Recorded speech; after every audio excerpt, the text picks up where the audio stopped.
Amen.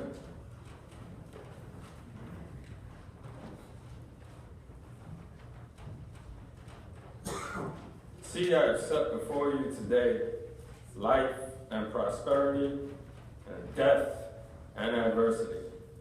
If you obey the commandments of the Lord your God that I am commanding you today, by loving the Lord your God, walking in his ways, observing his commandments, decrees, and ordinances, then you shall live and become numerous, and the Lord your God will bless you in the land that you are entering to possess. But if your heart turns away and you do not hear, but are led astray to bow down to other gods and serve them, I declare to you today that you shall perish. You shall not live long in the land that you are crossing the Jordan to enter and possess. I call heaven and earth to witness against you today that I have set before you life and death, blessings and curses. Choose life, so that you and your descendants may live, loving the Lord your God, obeying him, holding fast to him.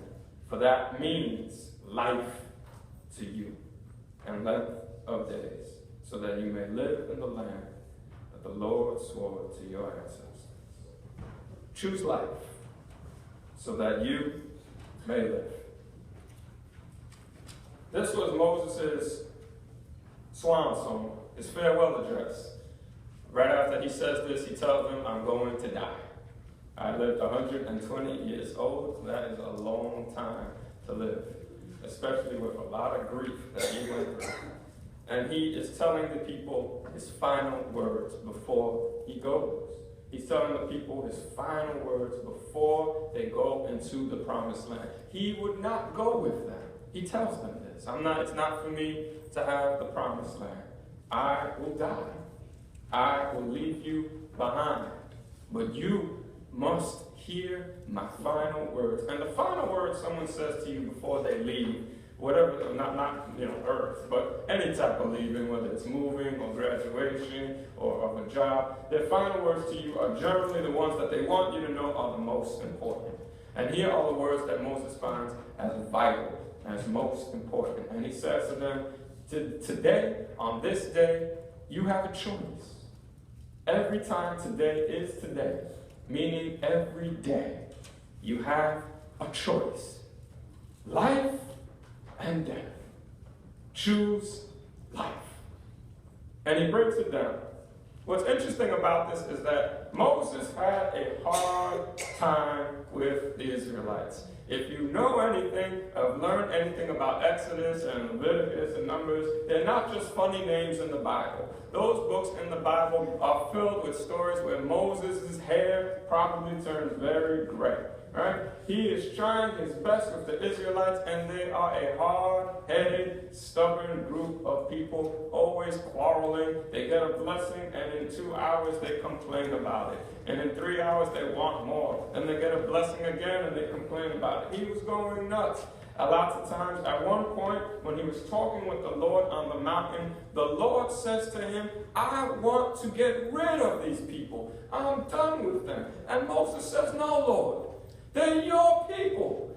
You don't get rid of them. And then Moses comes down the mountain and sees the people dancing around the golden calf. And Moses says, we need to get rid of these people. And so Moses, he had a hard time with them. Moses wasn't necessarily known as the anger management type of man.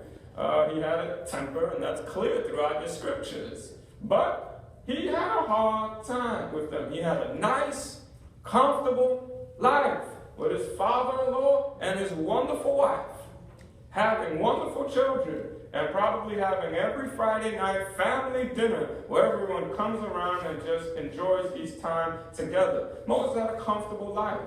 He was 80 years old. He had a good wife. He had good kids, and he loved his father-in-law. Can't get better than that. And then God calls him to suffer and lead these folks out so that God's people will be free. And more than that, so that God keeps his word that he made to people before. And Moses was to be the instrument to help God keep his word, which meant for Moses a tough life, a hard life, a life in the wilderness, not in the comforts, a life with people who drive him nuts and not with people who he just always finds joyful and peaceful. And at the end, he doesn't say, I regret you. I regret working with you. I'm tired of you. He doesn't say any of that. He leaves them a message of love.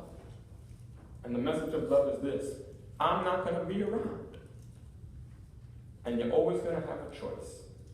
Every time that you live in something called today, and you can't live in anything other than today. So every time you live in something called today, you will have a choice between life and death. Choose life. And he breaks it down. Choosing life means that you love the Lord, you keep his word, you follow his ways. And choosing death means something interesting. Choosing death does not mean that you break God's commandments. Choosing death doesn't mean that you fail to be perfect morally. What he says in choosing death is, he doesn't say if you sin, or if you lie one time, or if you cheat one time, or if you fall one time, that therefore it's over for you. You need to be morally perfect. Keep every letter of the law. That's the only way to avoid choosing death. He doesn't say that. He only says one particular thing in choosing death. He says, if you turn from me and love idols, if you love idols, you are choosing death. So it's not, we're all going to fall and fail and falter. We are. It's hard to be righteous. There are the 10 Commandments, and I think we barely keep about 6 of them on a daily basis, right? It's tough, right? It's hard to constantly be good. God always works on us. We're saved by God's grace, not our perfection. And as the psalmist says, Lord, if you kept a record of wrongs, who could stand before you? Right? So it's not, Moses is not saying you got to be perfect in order to choose life, but he says this one thing: do not follow and love idols. You follow and love idols, you choose death. If you don't love a living God, and if you love gods and idols that are not living, that are dead,